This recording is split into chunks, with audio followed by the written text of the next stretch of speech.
Hello and welcome to the very first ever David Watson podcast. And today, my first special guest is Caroline Cavanagh. And I talk with Caroline all things regarding her therapy practice, netball, her dog, and a few things in between. I hope you enjoy it. Without further ado, let me introduce you to Caroline.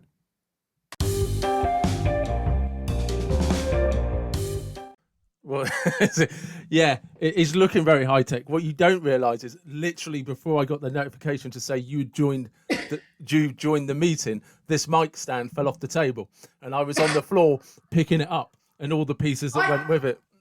It's all right. I can imagine like Virgin Radio, BBC One. You look the part.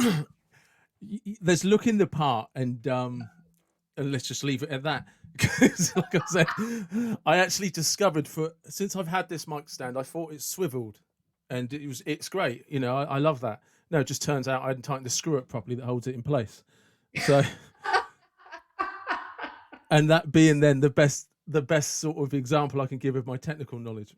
And I think we are recording. Yeah, it does say we're recording. So this is going to be very, let's see how it goes. But thank you very much for joining me on this.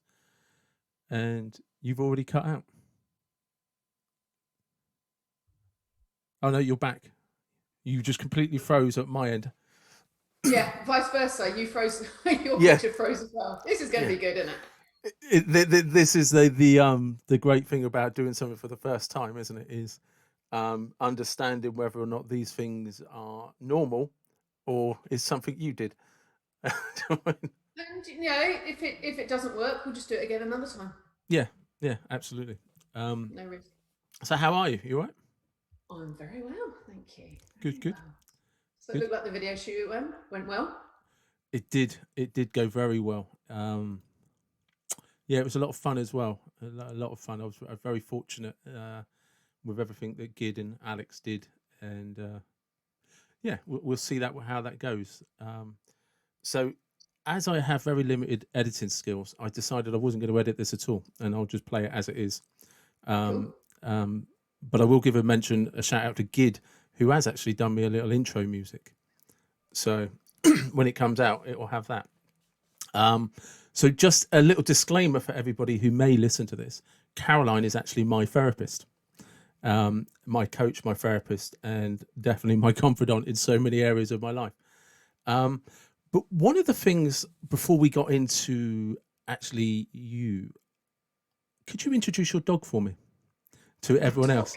Because one of the reasons I love your dog so much is she's a hugger.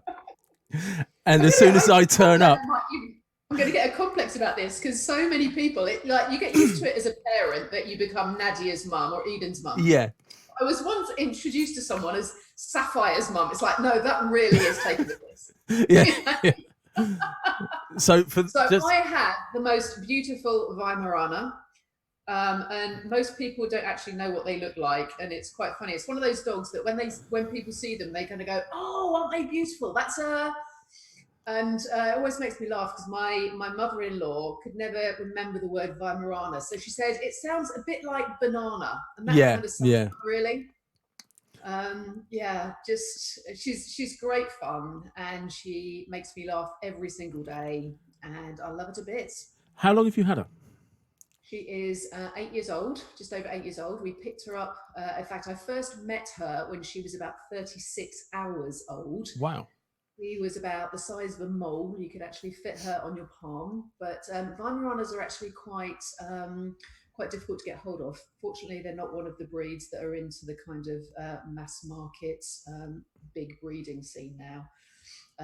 And it was lovely in that the breeder I found actually interviewed me.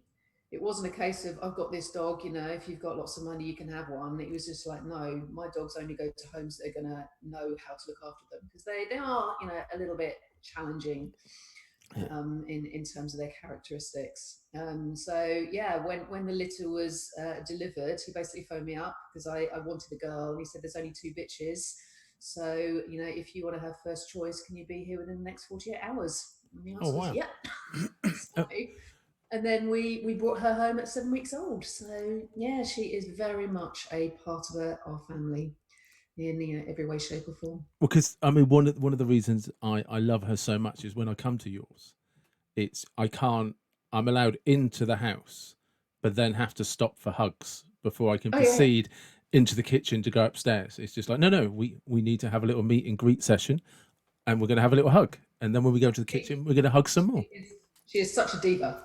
If Yeah, people don't give her attention, she gets really, really miffed about it. But actually, joking aside, it's one of the things I actually use her because dogs are so instinctive and they are so brilliant at picking up on people's energy. And obviously, a lot of the people that are coming into my home to work with me one to one, I might have, most of them I've had a phone conversation with, but most of them I have never met before. And, I'm here on my own the majority of the time. And so I will take, 5, 10 minutes to make a cup of tea. And what I'm watching out the side of my eye is how is the dog reacting to this person? Because if her heckles are up and she's not happy, then my warning signs are on. yeah, and Yeah, so yeah, it is one of the wonderful things about most animals. They just run on their intuition, and if something's spiking hers and she doesn't like it, I'm gonna be thinking twice about whether I want to work with this person too. okay. Does that come into play often? Rarely, rarely. There's only been a couple of times when yeah, she's just not taken to someone. One of the people we never really got down to because she was an absolute dog lover. Yeah. And the other one, Sapphire's instinct was spot on. All right. That's Yeah, interesting. That's yeah. interesting. And what made you choose that breed? Um, one of my, I guess, my characteristics. I've always loved things that are different. I'm an army wife as well, and there are so many stereotypical views of what an army life is, or an army wife is like, especially sort of an officer's wife. And there's this views you're called all kind of green wellies and doing tea parties. And as you know me, that doesn't quite fit me either. But so many Yeah. army officers have the chocolate labs, the black labs, beautiful Yeah. dogs, love them to bits. And I just thought, nah, not doing that, not going down that road. Yeah.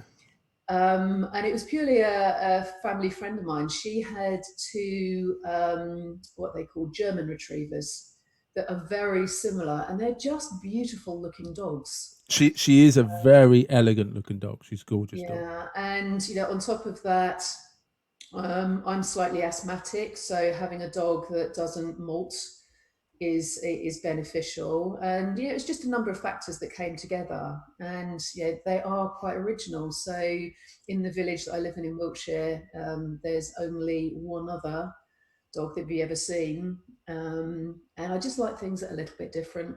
Okay. And as I said, they're just intelligent dogs. They're a real bugger to breed because sorry, to breed, to train, because they'll kind of look at you and say, I know what you want me to do, I just can't be asked to do it. Yeah. Yeah, definitely. And I kind of love that characteristic in them, as opposed to the labs that just like, you've got a sausage, what do you want me to do? I'll do anything. Well, because that's what I mean. There's when I come into the house sometimes, there are moments when it's 2 minutes. And then there's other times I've ended up sat on the floor and she's just right in there. It's like, no, we're not done yet. You Yeah. know, Yeah, I'm going to sit on your lap and you're not getting up until I've yeah, finished. yeah. It's like, I need some attention and you're going to give it to me right now. But there's a real love about her. Do you know what I mean? Yeah. If she likes you, she likes you. It's just all given. And so, yeah. So I've always curious why you had her. And you've taken 7 years to ask me that question. Well done. Well, it just seemed like a good way to introduce you to people via the sort of side door of using Sapphire. Do you know what I mean? It is rather than jump straight into, oh, you're a therapist. What's that like? Which Yeah, no, yes, no, that's it's a really lovely way of having done that, because again, so many people have a perception of what a therapist is like, yeah, especially hypnotherapy. That I mean, it is changing, and it may be a little bit outdated now, but certainly 5, 6 years ago, people assumed that I was going to be wearing lots of flower power, long flowing clothes, and have joss sticks burning and all that kind of stuff. And at the end of the day, I'm just a woman with two kids, facing all the same challenges in life that everyone else. I've just developed a toolkit that is my career that I share with others to help them face challenges too. I mean, 'cause that's a very good point. Is because, like you said, you know, if there's one chip I've always had on my shoulder, it's that flower power joss stick type Mm, style. yeah. When actually, probably the biggest market or the biggest client base is the business side of it, and possibly one of the places where it's most effective. You know, because you were recently with, was it Wiltshire Council? Yeah, I did a talk at the headquarters of Wiltshire County Council. Yeah. And what Every employee is still a human being. and what were you explaining to them? I did a talk for them. They have a brilliant program that allows their I should know the name of it off the top of my head, but it's just escaped me for the moment. That allows all of their employees to access self development. So I was talking about managing stress and anxiety, and they do things along that sort of emotional development side of things, but they also do very practical things as well. And it's just an additional thing that their employees have access to just to enriching their life. So when you were invited in, what was the remit for? You know, like literally, you just come and talk to us, or we heard you did this. Could you come and talk to us about that? Well, I was given an introduction to the HR guy as an anxiety specialist. So I guess that was already his interest. And yeah, I just had a bit of a chat to him, and we identified what would be the most appropriate thing that I could talk about that would help their employees. So the talk was COVID was just starting to raise its head, but we were still a long way from talking about lockdown. But again, in most organisations, in most people's lives, there is some form of anxiety and certainly stress. And so the talk, I went through 10 different tools that I use on the premise that no one tool is perfect for every situation, no one tool is perfect for every person. So by introducing them to a variety, my aim was so that everyone in that room, and we had just over 100 people, could walk away with at least one thing that they knew they could do differently. And How that's something that's really important to me in all of the talks that I do, that they're very practical. I've been to talks myself, it's like, oh, that was nice, but 5 minutes later you've forgotten about it. And I really want people to learn something, and more importantly to have the motivation to then go and use that learning, actually, because because if you don't actually use anything, there's been no value added. no, actually, you just said something there that stood out. Is something that they can take away that's practical. Yeah. You know, because we're like moving. In theory, there's with everything that's going on in the world right now. There is we're coming out of lockdown. And everything's going to be fine. We're coming out of lockdown. We're all going to have to wear masks. We're coming out of lockdown, and we're going to be locked down again because there's a second wave. Mm-hmm. And it's just really difficult right now to be, because a lot of anxiety can be eased with certainty, and there just isn't any. You know, Yeah. what are you seeing patterns that are helping people, or I'm trying to think of the better, like examples, if it's possible, of practical solutions for when people are sort of struggling a bit with, or just if you're thinking about the future and how it's going to affect you, but you're getting anxious about that going out and stuff. And Yeah, one of the things I'm talking about a lot with people at the moment. So if we just sort of rewind it a little bit, anxiety, my belief, is a response to a perception of vulnerability. That could be physical, it could be emotional.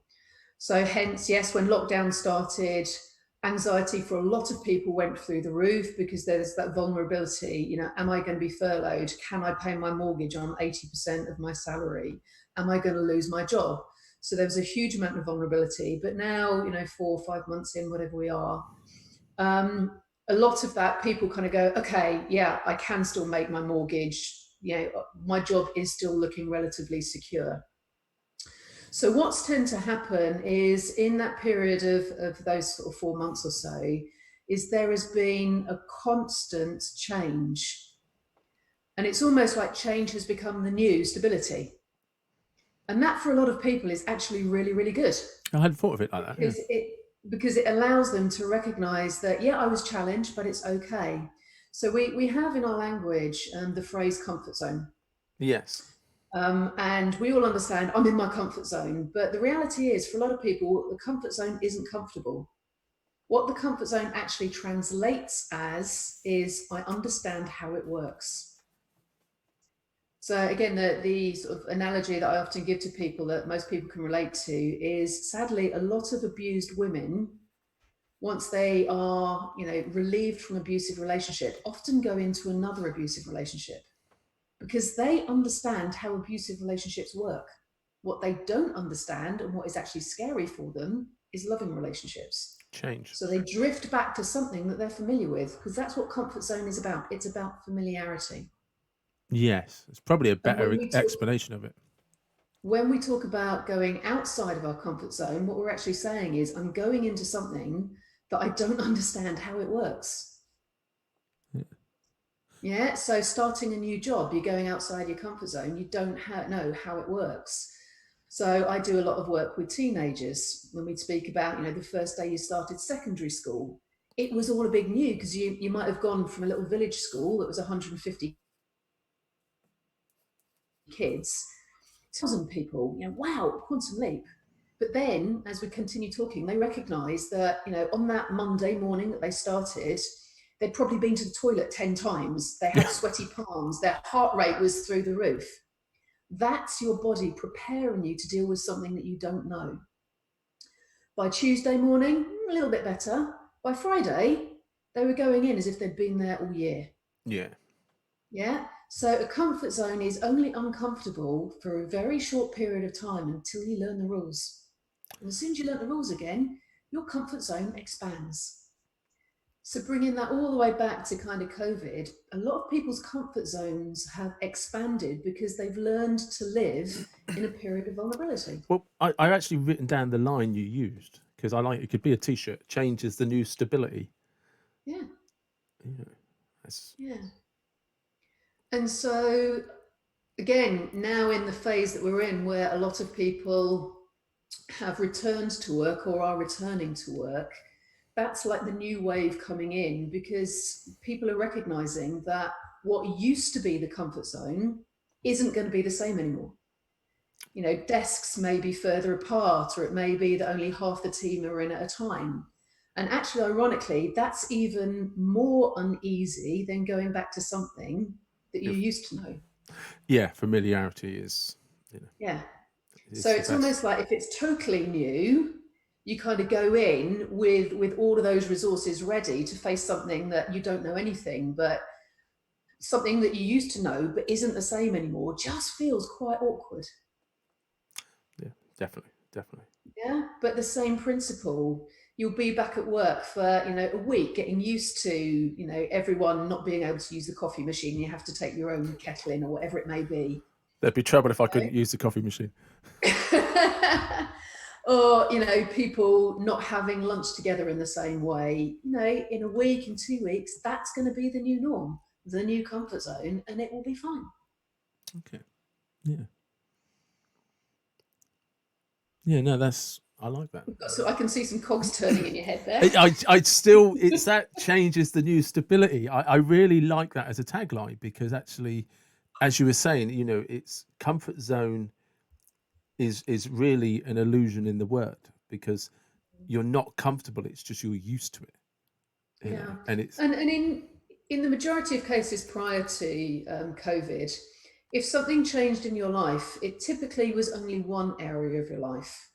So it may be that you changed jobs, or it may be a relationship broke down and you're in a new phase of your romantic life, but your job was still stable. So if you were to compartmentalize your life into the sort of key areas, typically change only ever happened in one of them. But during COVID, it happened in all of them. Yeah. Suddenly work was different. You were, talking from a personal perspective, I'm used to working at home on my own, and suddenly I've got 2 teenage kids and a husband kicking around all the time, not clearing up after they make their lunch and all those things that kind of like, ugh! So, change, and you couldn't go out to the restaurants, you couldn't have a social life. One of my passions is netball. Yeah. I haven't been able to, play netball or be on a court since early March. So suddenly, it's not just one area of your life, all areas of life will change. So it's like we've all gone into this kind of deep dive experience of dealing with change. And I genuinely believe, I will always look really hard at times to find the positives in any situation, because they're there. Sometimes they're easy to see, sometimes you do need to poke around a little bit. But I really think that from lockdown, there are going to be a huge amount of positives coming out of it. And one of them being people's adaptability and response to change is going to be much better. Yeah, I do. I definitely see the interesting thing about COVID is I was about to say sold to us, but I don't want it to sound cynical. I don't mean it like that, but it was presented as life threatening and we were potentially all going to die. And actually, we've all come out almost at the other end, but it forced us into such a change, such a change of dynamic, such a change. And as you know, because I work in care, I was actually one of the fortunate people that hardly had any impact on me. I was out and about and carried on working, whereas lots of people were in that bubble. And is it because you and I have discussed sort of privately some of the things that I've come across where I was literally oblivious to the fact that some people were in a bubble and were worried about going outside, Yeah. because I literally have never been busier because I work in care, and all my hours doubled. So I was just going backwards and forwards to work. We were putting on our PPE, doing what we needed to do. And then Mm-hmm. as the lockdown was eased and you could meet people for the first time in social distance, I've got people who are like, I've not been out for 3 months. What's it Yeah. like? Have the zombies gone? Has the Yeah. apocalypse over? Is everyone dead? You're just like, what the hell? I mean, it's like exaggeration, but it was like, wow, this is going to be difficult for people. Yeah. Yeah. For some people, my personal view is that there's a number of things. We as human beings, we are herd animals. The Dalai Lama may do well sitting up a mountain on his own, but he's a pretty rare beast. We are designed to live with other people. So for those who perhaps are living on their own, or perhaps just living with one partner, that can become very, very intense. And that creates a stress of its own. But I think a more relevant factor is people's interpretation of the information that they were getting. Yeah. There was a hell of a lot of misinformation, scaremongering going on out there. So I made the personal choice. For the first few weeks, I probably, that there used to be a briefing, wasn't there, about 5 o'clock every Yes. day, and I used to listen to those because my perception was they were coming from the top, and it's a good to understand that big picture. But other than that, I never listened to the news. I don't read newspapers. Completely turned off social media, because that's where I think all of those people who have got hugely frightened is because all of the misinformation that was going on out there. And something that, some people may not like me saying this, but it is my belief. So many people were starting to think that if they were exposed to the virus, they were going to get seriously ill and potentially die. Yes. My view is bollocks. We all have immune systems.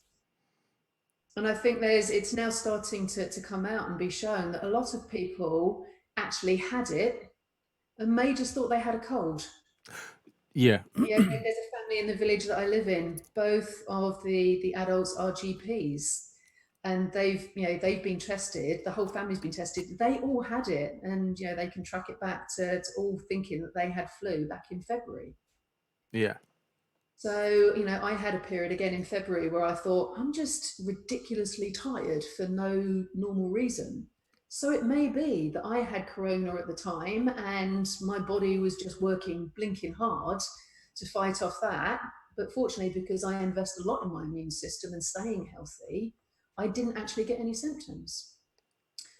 But I think there were people out there, and some justifiably, if you had an immunosuppressant illness, if you're diabetic, all of those things that we're now aware that leave you more vulnerable. But there were a lot of people who, like me, that I know were fit and healthy, that became terrified that if they even contacted another human being, they were going to die. Yeah, well, that was kind of my experience of bumping into people or going around to see people for the first time who had been in these complete bubbles, and it's just like, you do realise half the country just carried on because they weren't furloughed, they weren't, and they're like, oh yeah, but you must have done. No, we carried on. It's like half the country was put in a bubble, wrapped up, and they didn't seem to be aware. It's like, one of the things I noticed, which is what surprised me, is there was no jump in understanding that while you've been in a bubble, how did you get your packages delivered that came off Amazon? Because the driver just popped them on your doorstep and walked away, they kind of lost the connection that a human being put the parcel in a package which got sent to a warehouse, which got distributed to a lorry driver who's been to a fuel depot, filled up a lorry, and has now delivered it to your house. The same as the shops have carried on, the farmers carried on, the shop assistants carried on, the shelf stackers carried on. It was just like they didn't. It's almost like it was what the Starship Enterprise. You just pressed a button and your meal miraculously appeared. It's just like, no. I talk a lot in many ways about anxiety and different emotions as well, about calibration. Yeah. So if you take a simple scalar of 0 to 10, we all have a different point that we're comfortable in. So taking it back to anxiety, I will often live my life pushing that needle up to 8s or 9s. I've jumped out of aeroplanes and I'm constantly pushing myself out of my comfort zone because, one, I'm adrenaline junkie, and two, I know that the other side of that activity, my comfort zone grows. And I love, just pushing myself and saying, just how far can I push things? So I will voluntarily take that needle up to the 8s and 9s and possibly even 11s sometimes. But that's okay. Most of the time, it might be down at a 4 or 5. There's other people that I know who want their comfort zone, want their needle to be at a 2. And that's okay for them. Their life, they have a very happy life, living, going to exactly the same place on holiday every year, seeing exactly the same friends, doing exactly the same thing. I'm not judging them. That works for them, and I'm incredibly happy for them. I could easily do that. Yeah. There you go, and that's fine. So this is not about judgment. It's all about you as an individual. What makes you want to get up in the morning and be happy? Yeah. So I don't know why I went off on that line. So talking about calibration, yeah. So we can calibrate risk as well. So similarly, I am prepared to take more risks because I feel very strongly that I am at very, very low risk of getting ill, a negligible risk of any fatalities. I don't even get colds the majority of the time, and if I do, it's normally because I've been burning the candle at both ends and I've got overly tired. There's a justifiable reason. And again, other people, they want their risk to be down at a 1, and so that's okay. I respect that they're a 1, and I also ask for their respect that I might go up to a 7 or an 8. Yeah. Let's all make adult decisions about what is right for us. So, I agree. I hands up, I confess, and slap me if you wish to. I did see a couple of clients in my home soon after lockdown, purely because they were people that my perception was, having spoken to them on the phone, if I didn't see them, they were at risk of committing suicide. Yeah. And I made that decision that I was willing to bring someone into my home because my conscience wouldn't let me run the risk of them actually taking their life when I could have made a difference. And that may be utterly selfish, but my ego wouldn't allow me to actually say, if that person took their life, when I thought I might have been able to make a difference, my conscious wouldn't have been able to do No, I don't think it does, because this is what I'm saying. It's that. like, go purely from the care work perspective. I was in and out of people's homes. Yeah. So were members of my team, and people don't understand that all the domestic help in terms of care workers and who visit elderly, vulnerable people and elderly and vulnerable that live in supported living environments or their own home where people come in to take care of them, that carried on. It didn't stop for any of them. So these people were never in that Yeah. bubble. That bubble never happened for them. Yeah. And I don't think people really understand that. Yeah, and again, with the few clients that did come here, I explained to them, this is what I can do. And then the other members of my family, we made sure that they were in different rooms. Fortunately, my workroom is large enough that we can put chairs far, easily 2 meters Yeah. away. And once they left, I just anti-bac wiped the chair, the handrails, everything that they touched. Yeah. So for me, in terms of my calibration, my exposure to risk was acceptable. And similarly, they made that decision themselves, that coming into my home, I could be a carrier. I don't know. They were making that choice themselves. But to them, that risk was less than the risk they felt of not talking and having some help with the other challenges that they were facing. So, it's all relative. And I believe even now, moving forward, people have to make that decision that is right for them and respect other people are doing the same. I was listening to, I think it was a Joe Rogan podcast, and I can't remember the speciality of the guest, but it was to do with control of diseases and stuff. And he just said, trying to stop an airborne virus is like trying to stop the wind. It's impossible. And at that moment, I realized I could take certain precautions, but after that, it was beyond anything I could do. So, Yeah. And that's, it sounds overly pragmatic. I just actually, for me, decided there wasn't much I could do to stop it. So I didn't want it to impact too much, but changing tack completely. I know that you're a hypnotherapist, but how did you actually get into this? And was you, sorry, was it therapy first and then hypnotherapy, or hypnotherapy and then becoming a therapist? Do you know what I mean? I started off doing NLP, neuro-linguistic programming. It wasn't a conscious thought. I guess if you go right back to the start of the story, I've always been interested in why do people do what they do. Yeah. So my first book that I bought, even as a teenager, was on body language, because I recognised that, there's some men that sit there with their hands behind their head in that whole kind of like, I'm king. Yeah. And even how people held themselves, their posture, their body language really was a massive part of that communication, and it just intrigued me.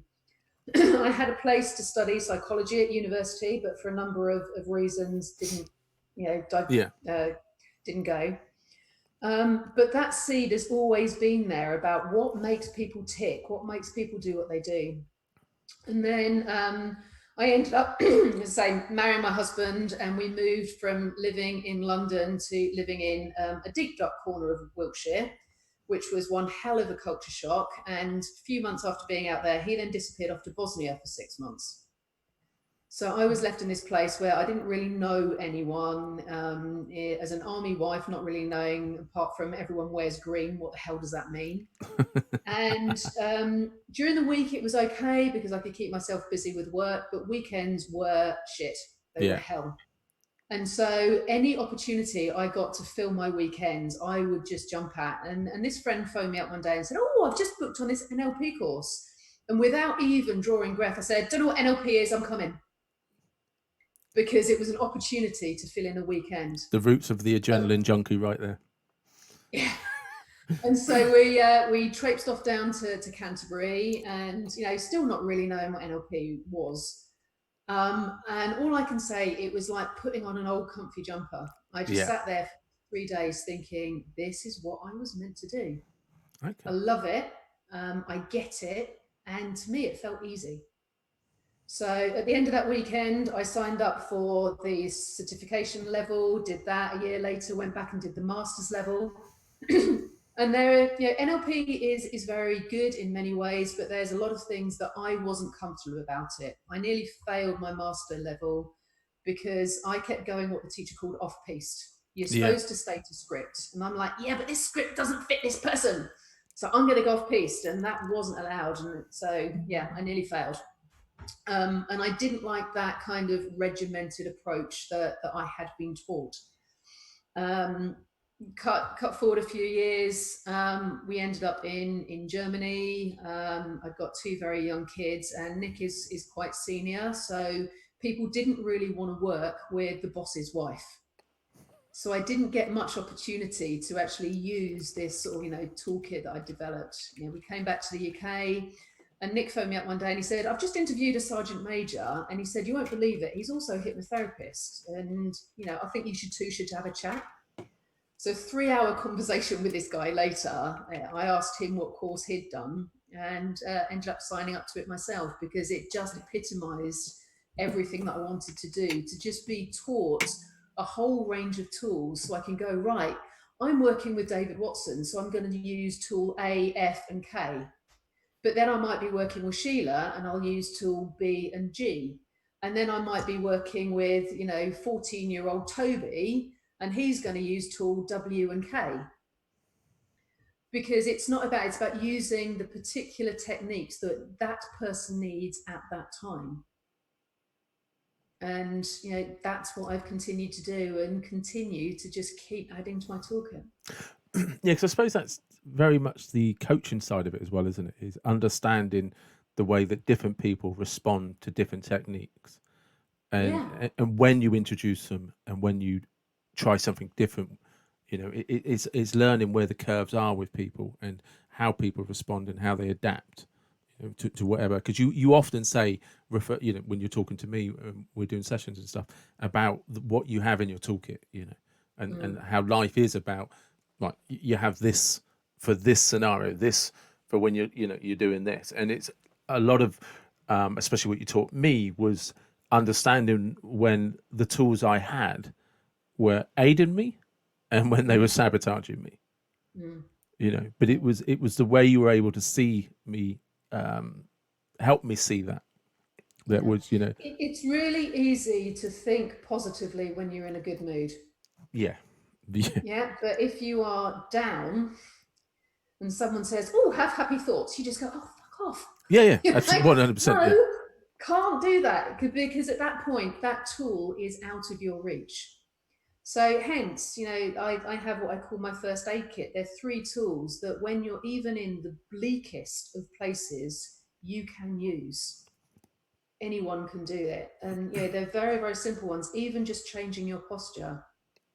So I used to do this a lot with going into, I used to go into schools and sort of do assemblies and workshops for kids. And kids respond to this stuff so well. And I'd say to them, right, be depressed, act depressed. And everyone, where they'd kind of lean forward, the shoulders would hunch, the head would go down. It's like, right, holding that posture, now try and think happy thoughts. Yeah. It's really, really hard. And if anyone wants to, try this when they're listening to it, give it a go, because you can really notice the difference. And then you do the opposite. Stand up, feel really grounded, get your feet, hip distance apart, straight back, head up. Or even if you can, start dancing, and now try and think depressive thoughts. It's really, really hard. Yeah, so even when you notice I'm feeling really down, even just changing your posture shifts your energy enough to give you access to another tool. Yeah, hence if you have your toolbox 10 tools in your toolbox, you might then be able to get to the next one, which will get you to the next one, which will get you to the next one. Yeah. The other thing that I use a lot, when I'm in those black moments, is music.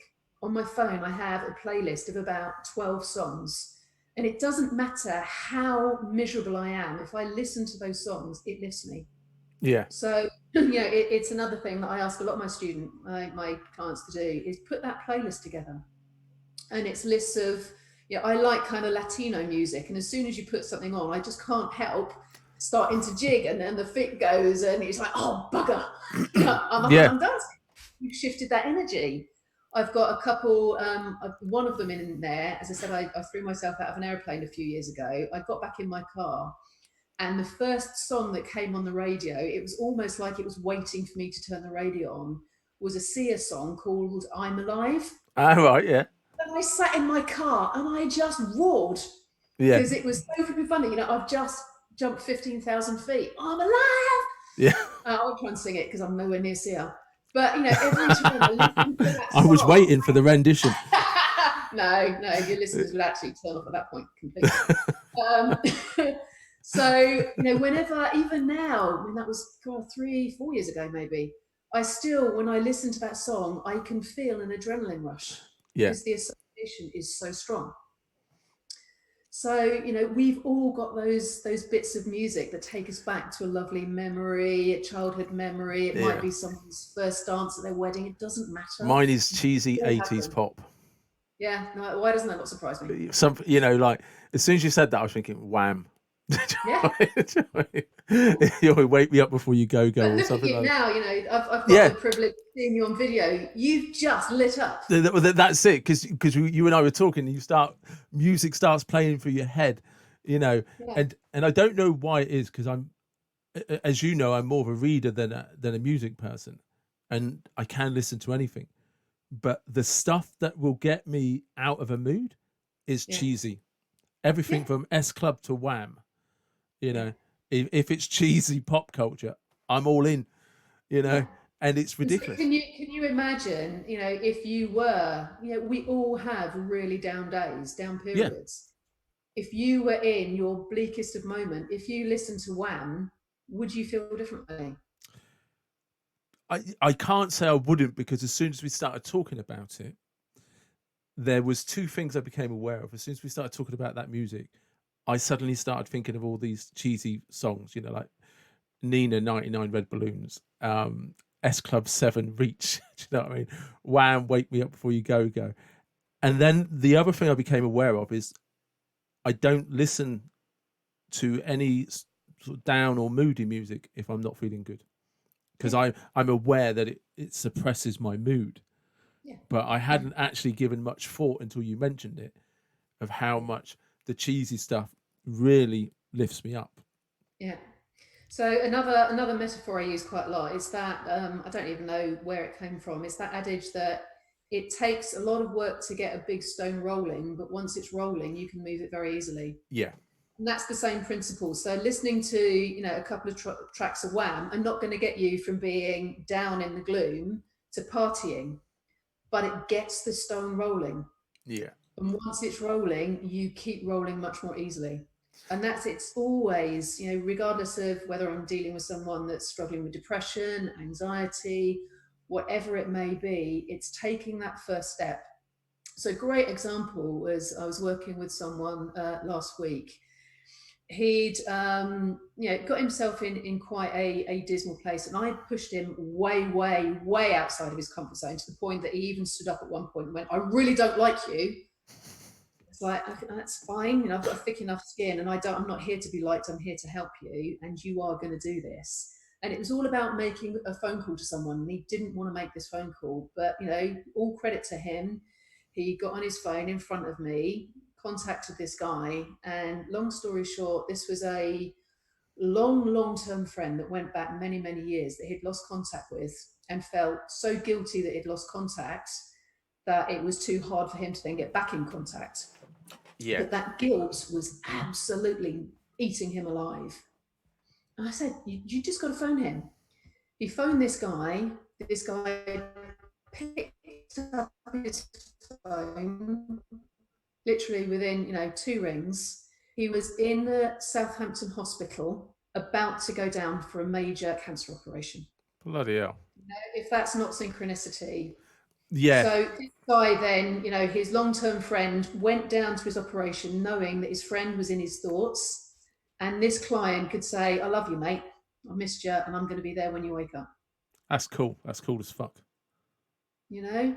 Yeah, no, because that's the important stuff. And then he left, you know, he left my home with this big grin on his face going, "I feel so much better now because, you know, we're connected again." And the consequences of not doing that and something going wrong are, every cliche in the book. From Absolutely. I'll never forgive myself. I can't undo, and you end up living in the past. Yeah, absolutely. So another thing, because so how we never actually got onto how you got into the hypnotherapy side of it. We did say it was an extension to the toolbox that you thought you could use, but how are you able to use it? Sorry, why do I use it? No, Or how are you able to use it? So one of the biggest misconceptions of hypnotherapy comes from stage shows. Yeah, And that's what I hear so many times, is people saying, "Oh, you're going to make me look like a chicken." And it becomes a bit of a joke now. So, well, if you want to, there's the floor, get on with it, and then we can do some proper work.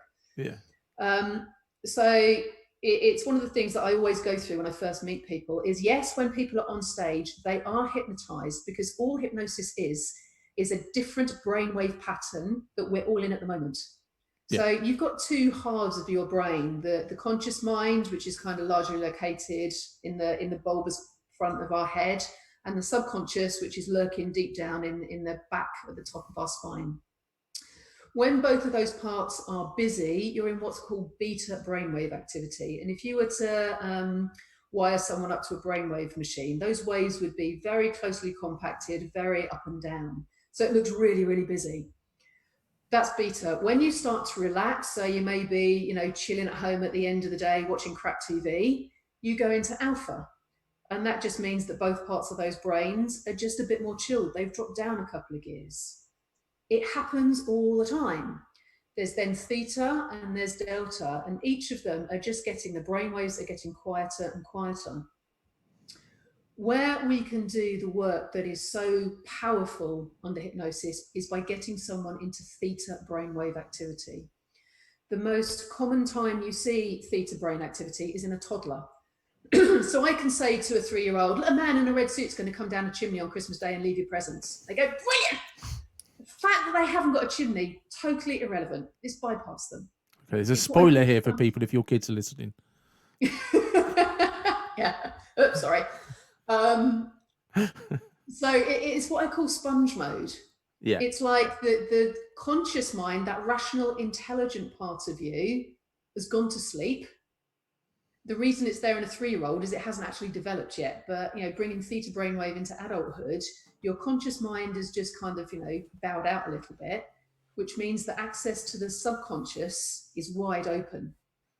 And it's like that sponge mode. So it means, bringing it back to the stage show, if someone says cluck like a chicken, yeah, the subconscious mind is actually really playful. It goes, yeah, I can do that. And so someone clucks like a chicken, they are not being manipulated. They are doing something of their own volition. And one of the most important things to recognize is, with all of these stage shows, anyone that volunteers to get up on stage is already by definition an extrovert.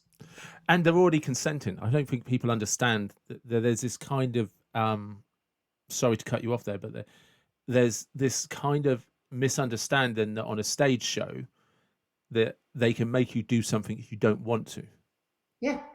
And it's just very much. But coming back to it, they are extroverts by definition of wanting to be in front of an audience. Yeah. And in most stage shows, the ones that I've seen, they may end up with 12, 20 people on stage. And what the hypnotist is very, very good at is whittling it down to the extreme of that extreme group. Okay. So they will get the extroverts that are kind of off the scale extroverts, because that means that their willingness to do things is half the act, off the scale. They are, yeah. And so it means that when they say cluck like a chicken or pretend you're having sex with a chair, whatever it may be, they're going, yeah, I'm happy to do that, because I did it only last night. Yeah, that's what I do every night. They're getting the feedback from the audience that is ticking their box in terms of why they're there. There is some people may be familiar with the name Derren Brown. Yeah. So he is someone that has a foot in both camps. He does my kind of line of work, but he also does the stage shows as well. He did a series on, I think it was Channel 4 a few years ago, where he tried to either prove or dispel some of these myths around hypnotherapy. And the episode that really stuck in my mind is, under very, very controlled circumstances, he was trying to persuade a guy to do an armed bank robbery. Okay, I think I remember something about that in the news. Yeah, and it was, I mean, ethics of it, people can come to their own conclusions on that one. But yeah, it was very, very controlled. And he would get this guy and he'd repeatedly, going about what he could do with this money and putting all of the suggestions in there. But every time he then went to actually do the bank robbery, he dropped the gun. Okay. Yeah, he never actually made it inside the door. He just dropped the gun because his core value was, this is fundamentally wrong. Yeah. And that's the most important thing to recognize is no one without using, some serious drugs can manipulate your core values. Yeah. And one of the most direct experiences I had that, again, I was working with a guy, he wanted to give up smoking. And it turned out through a conversation that the reason he was smoking is it kind of appealed to his naughty boy part. He wanted to go, I can do whatever I want. He'd just come out of a very messy marriage, lived with his mum for a while. His mum wouldn't let him smoke. He got his back on his feet and was in his bachelor pad. And he's like, I'm going to smoke now and stuff everyone. No one's going to stop me. And that was kind of the part that was motivating the behavior. But there was a stronger part of him going, yeah, but I really don't want lung cancer, mate. Yeah. And so he came to me, I want to give up smoking. So we can't, if we negate this part of him that really wants to do something naughty, the chances are his behavior would sneak back in because it was a really, really strong voice in him. That's probably the most relatable because I don't think I've smoked since you. I think I might have smoked a little bit since you've known me, but I have always considered myself a lifelong smoker. And even though I haven't smoked for several years now, it is literally a daily battle because I love it. Right. I love smoking and I miss it. But I wrote. Sorry, the reason there's a connection to this. The reason I know this so well is because I wrote about it in a blog many years ago, and it's because that smoker to me is John Wayne, it's James Dean, is Marlon Brando. It was everything that I thought was cool as a kid, and every time I have a cigarette, I am kind of like James Dean. You know what I mean? That rebel without a cause, and that was what I was always battling against. Yeah. So, the therapeutic tools that we used was all about bolstering that part of him that was going, look, I really don't want lung cancer. I really want to be fit and healthy and see my grandchildren grow up and all that kind of stuff. But actually, as I said, if we negated that part of him that wanted to be naughty, he was always going to have that internal battle going on. We wanted to really change the balance of power. And I said to him, he's deeply hypnotized in really sort of theta brainwave state.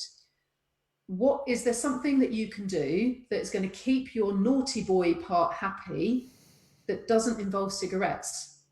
And he just grinned and went, yeah. And I said, do you want to tell me what that is? And he went, no. Fine. Yeah. So, and it wasn't for me to say, well, you need to tell me. He probably wouldn't have done anyway. Yeah. I have a fairly good idea what it was, but, so, for me, that was real proof that he decided, even though he was deep, in a deep trance state, he didn't want to share that information with me. And so he didn't. You can't manipulate someone to do something that they don't want to do. But more importantly, that's not what I want to do. I'm not here to manipulate someone. I'm not here to be entertained. I'm here to help someone make the changes that they want to make. It's a completely different, different avenue to go down. So, hypnosis, yes, the stage shows and therapy start off from exactly the same point. You change their brainwaves. But then stage show goes right. It's all about entertainment, making people laugh. Therapy goes left. It's about working with that person to help them change their behavior. Do you find with your therapy that it's more of your clients are extroverts or introverts? Oh, good question.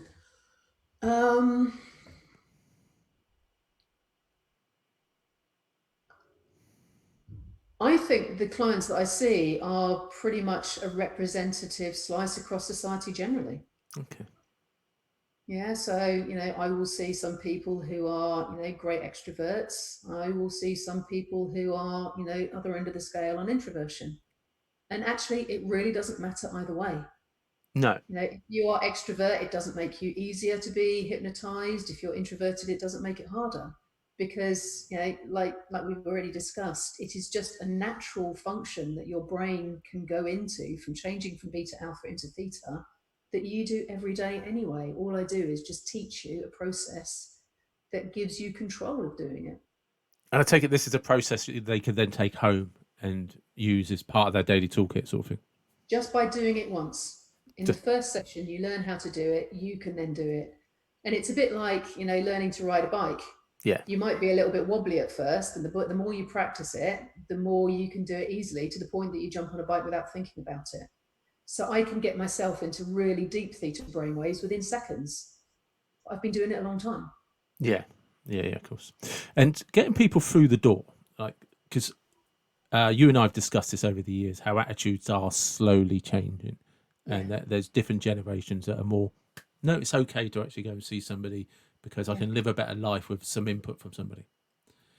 Where are you seeing the big differences, the biggest changes through generations, but still the generations, is there still a generation that's just like, let's just be stoic and stiff upper lip, who are harder to get through the door, or has most of the barriers been broken down now? I wouldn't say so much a generation. I think there is still very much a gender difference. Okay. I think Prince William is doing a great job with the campaign that he's running about, it's okay to talk about your problems, guys. Yeah. I think that is starting to make a difference. But I still see, a lot of the men that I work with. And if I think back to when I first started my practice 10 years ago, oh God, I probably saw less than 10% men. Whereas now, I think last time I looked at the stats, it's about 35% male compared to female. It's because you have a dog. Maybe. Man's best friend and all that. Yeah, that's the reason I give her really good pet food. Yeah. That's a reward. Um, so I think it is changing. I guess the biggest change that I've noticed over those 10 years or so is more and more people are saying, I don't want to be drugged. Yeah. It's kind of like, I know if I go to the doctors, and I don't want to sound negative against GPs. I've got a lot of friends who are GPs, they do an amazing job, but they don't have the time to do the work that I do. And That's, often the GPs will, the tool that they have accessible to them is to give antidepressants, yeah. is to give pharmaceutical drugs. Again, I'm not against that at all. If you've got, an infection, have some antibiotics, because it will help your body recover. If you've got depression, take some antidepressants, but then understand, why did you get depressed in the first place? It's not about dealing with the symptom. Look at the cause. And that's what the GPs don't have time to do. So I think that probably is the most significant change, is more and more people are saying, I don't want to take drugs or continue taking drugs. I want to deal with what's the root cause. Yeah, because of course there's the stigma around, there is a stigma around taking antidepressants, there's a stigma about going to GPs. And strangely, or strangely to me, I'd never actually considered that. Not as in going to the GP for depression, but actually, yeah, the benefits for visiting someone, like, for actually coming to see you for somebody that has depression, is it's Mm, potentially an avenue off medication. And yeah. And even anxiety. So, one of the symptoms of anxiety often is insomnia. And that becomes then a very quick downward spiral, because if you have lowered resources because you're not sleeping well, you're more susceptible to anxiety, and so it goes on. And again, taking melatonin, sleeping tablets, whatever form, isn't a long-term solution. no, and it's funny because, sorry, because like you said something earlier about you can see cogs turning in my head, and is, yeah, because you're right that I find one of the things that is difficult for, I'm going to stereotype, and my apologies, but it's for men, is we like it to be practical and logical. But actually, when you break down the getting to the roots of what's causing your depression, it comes down to you're not sleeping, you're getting anxious. These all build into layers that end up going to a GP to have a tablet for a one fix all solution that is actually just a band-aid that doesn't solve anything. Yeah. And there's, by coming to see you, there's these steps that can be taken and resources that you can cultivate for yourself. That means you actually might never need to go back to the GP, and you might have a You know me, lifelong resource. you know me, I spend a lot of time talking in metaphors, but it kind of helps people, I think, relate what we're talking about to something that they easily understand. And the one I use an awful lot, if you were to imagine a weed in a garden, Yeah, if you got the gardener in, the gardener could, side that weed off at soil level, and the gardener would look really pretty for a week or so. But then the weed starts to grow back. So you need to get the gardener in again. And if you want to keep the garden looking pretty, you have to keep calling the gardener in. Yeah, that's kind of what antidepressants do. right. They keep the garden looking okay, but it's still not growing anything nice because that space in the garden is taken up by the weed. So what I do, and using the tools of hypnotherapy along with all the other ones that I've gathered along the way, is to dig the root out.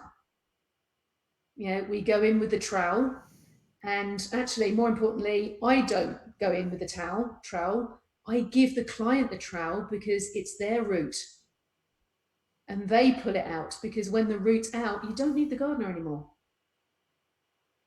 And I think that's the big difference, is it's not about coping strategies. Coping strategies is bringing the gardener in. It's about understanding what's the root. And sometimes that root might have been seeded many, many, many years ago. Yeah. And it's just been laying dormant or really, really growing slowly until it pops its head above the sand or above the ground. And then when it gets exposure to the sunlight, it grows really rapidly.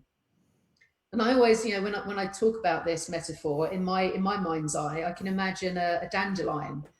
So Okay. anyone that those dandelion roots tend to be very, very long and thin. It's almost like a virtual carrot growing down into the ground. It's very long, and where it first started, it's very thin, but as it grows up, it just gets stronger and stronger and stronger. And again, if you bring the gardener back and he just sizes the dandelion up, every time the dandelion grows back, it tends to be a bit bigger and a bit stronger. Yeah. That's the same with anxiety.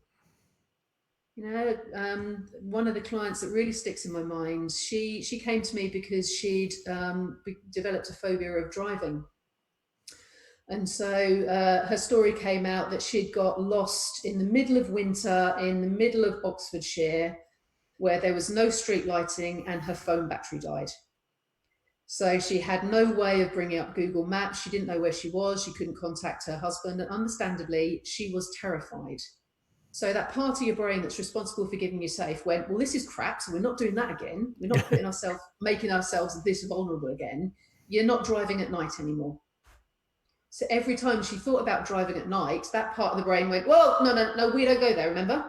Yeah. So she started to get very anxious and stopped driving at night. So that part of the brain went, whoa, this is working.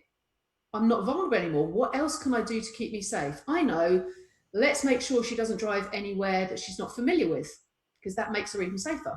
So she then started to get anxious about going outside of her comfort zone, and only being able to drive around her local kind of, vicinities in the daytime. That part of the brain went, oh, I'm really firing all cylinders now. She's really safe. What can I do to keep her absolutely safe? I'll tell you what, don't drive.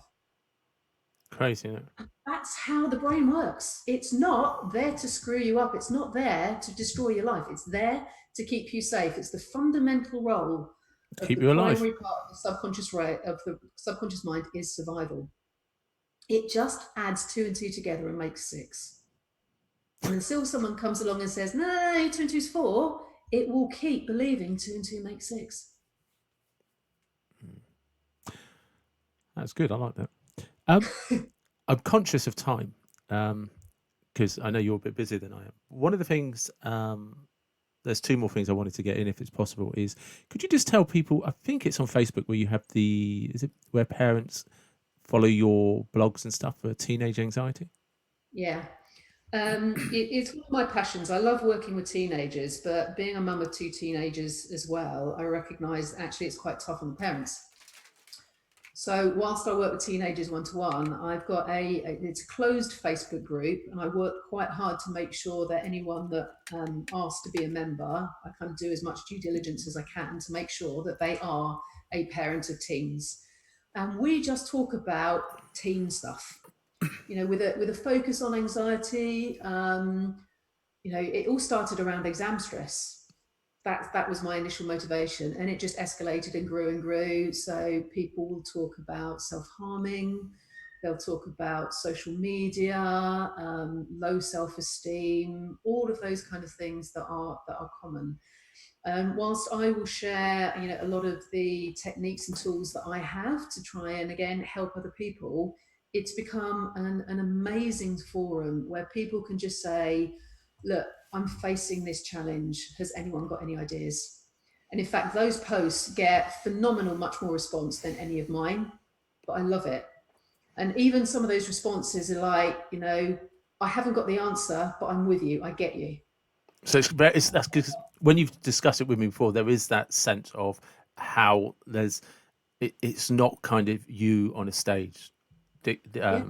presenting or dictating or explaining. There's a real community where other parents are one sharing problems, but also then we did this and this Yeah. helped.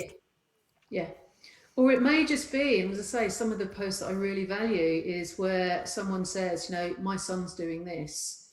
And, 30 other people go, yeah, my son's doing that too. And so the person that originally put up a post goes, oh, I'm not a bad mum. Yeah. It's not me. This is what teenagers do. It's okay. Yeah. Yeah, or maybe it's not okay, but But like you say, I'm that there's 30 other parents experiencing the same thing, yeah, and it's just yeah, like, oh, I haven't failed. yeah. This is what teenagers go through. This is within the realms of normal. Yeah. And so yeah, we've got about I think it's about 550 people in there now.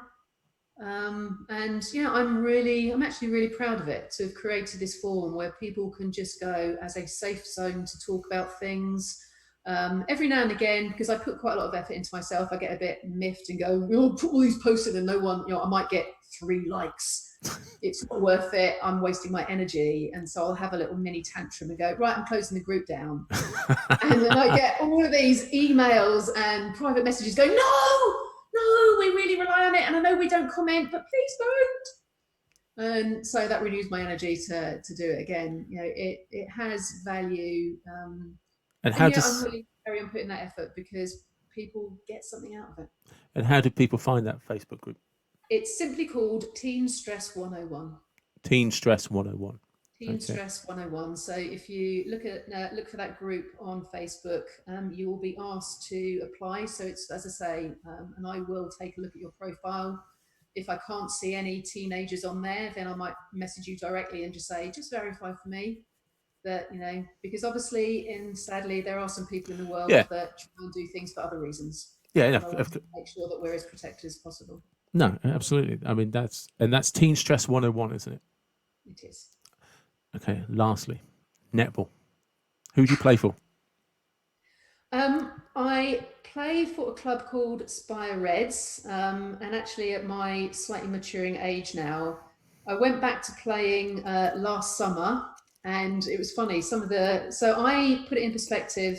I am probably about 3 times the age of the next youngest team member in my group.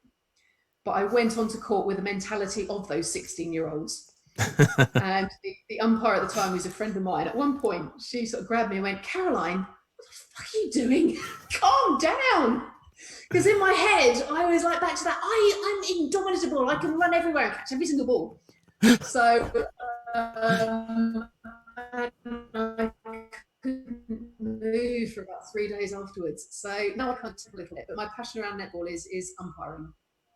So yeah, I started off originally. My daughter started playing, and the club was looking for some help. And I thought, well, if I'm taking her to and standing by the court every day or every match watching her, that may be something I can do. I know the rules. I'm relatively fit, so I sort of said, yeah, I might be able to do that. And 4 years on, I'm the umpiring secretary. I'm a mentor, and working my way up the hierarchy to continue growing in that way as well, which is And good fun.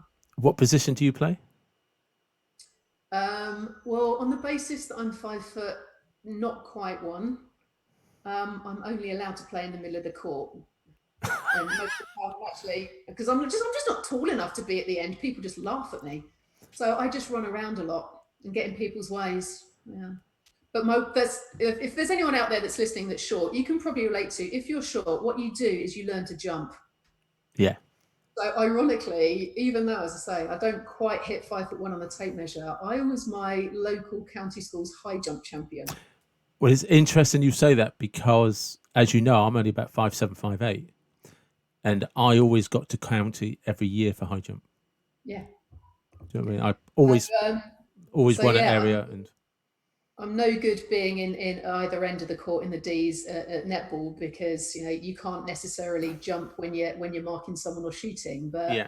when you're running around in the middle of the court, I can get interceptions and stuff like that purely because I put my frog head off and on and off we go. So you're well into is it 4 years you said you've been umpiring now? Yeah. Given a choice, umpire or play? It would be a tough choice, but I would come down on umpiring because that's where I can make the most difference. Okay. Yeah, so there wouldn't be a game if we didn't have umpires. Right. And the quality, it's a bit like, for the guys out there are so many armchair referees, but the crap referee on the field, the game doesn't go well. It definitely doesn't. No. So by being a good umpire, I'm helping the standard of netball to be played to be better. And certainly when I umpire the women, so I umpire at sort of quite a high regional level. And the women will always start off in that first 5 minutes testing the umpires. How far can I push the rules? Yeah. And as soon as you start pulling them and giving them that kind of look, it's like, I know what you're doing. They kind of go, oh, okay. And the game just starts flowing much more smoothly. And I'm now sort of there's 4 kind of tiers of umpiring. I'm at tier number 3, or working at tier number 3, because that then allows me to start mentoring the juniors. And also when I get this 3rd tier level, it means I can start becoming an assessor. Okay. So in my 70s, I can still be doing that. So it means that my contribution to a sport that I've been playing since I was 8 can continue. So it's interesting. Could you say in my 70s is this is a determination for a lifelong passion? Oh God, yeah. Whilst I can still stand and talk, there's no reason why I can't be helping the next generation of umpires develop too. And is netball strong in the UK still? Because I remember years ago it was very strong. I don't know anything about it these days. I wouldn't just say strong. It is thriving. Okay. It's absolutely thriving. It's fantastic, absolutely fantastic to see. It's a bit like, I think rugby is going through something similar, that there's, back to netball, there's walking netball, there's wheelchair netball. So really there is, and in fact I was reading something, there's a quarterly magazine that England Netball put out about netball for the deaf and the blind, and people with, can you imagine catching a ball when you're blind? But I just can't. That's just it. Phenomenal. It's absolutely phenomenal. And for children that perhaps have some severe learning difficulties, they can get out and enjoy the sport. And it's one of the reasons that I love the sport, not just getting out and doing the running and all the things that exercise gives you in terms of, again, mental health. Let's not ignore that fact. You're part of a team. And it's something that's really interesting with netball. I find there's only 2 people that can shoot for goals in netball. Yeah. But unless the other 5 players are doing their role, the ball's never going to get in their hands to allow them to shoot. And having that ability to work in different ways, be part of a team. When you see your team member who be having a mare of a day, pick them up, because if they become the weak link, the team falls apart. All of that stuff, that camaraderie and friendships off the court, that is just brilliant. So yeah, I think it started with the success of the England team, the Roses, when they did the Commonwealth Games, and a lot of people still have that moment where they scored the last goal in extra time to beat Australia. You know, it's just absolutely thrived, and long may it continue. So you're Spire Reds, is that correct? You said. Yeah, yeah, Okay, which is so a fantastic team based in Salisbury. Salisbury. So So if we've got teams all the way from well, that you can start at any age, but the competitive teams start at 11 up through to under 16s, and then we've got adult teams. So really, everyone who wants to play netball has an opportunity. if somebody is in the Salisbury area and they're interested, then how do they contact? Or If they just Google Spire Reds, Spire Reds Netball. Spire Reds netball, probably. Otherwise, you might end Yeah. up with a bus service. But Spire Reds netball. We have Facebook groups. There is a website. There's all the normal stuff. Okay, that's cool. And if you're outside of Salisbury, who are the associations that you'd get in touch with to find out where your local England netball is? Netball. Yeah, if you go on England Netball, then I think they have a page there that is find your local team. But just Google is such a wonderful creature now. If you just do local netball, or netball in Herefordshire or wherever you are, most of the teams now will have some form of website or contact page that you can just get in contact. So I would encourage anyone, even if you think, oh, I'm unfit, doesn't matter. There's walking netball, brilliant way to get fit. Or I'm feeling a bit lonely, I want to make new friends, go to a netball club. You've got an instant, 10 other women that you're gonna be encouraging you, and you'll have that connection. Okay. And if you don't like it, fine. Stop. Yeah. You don't know until you try.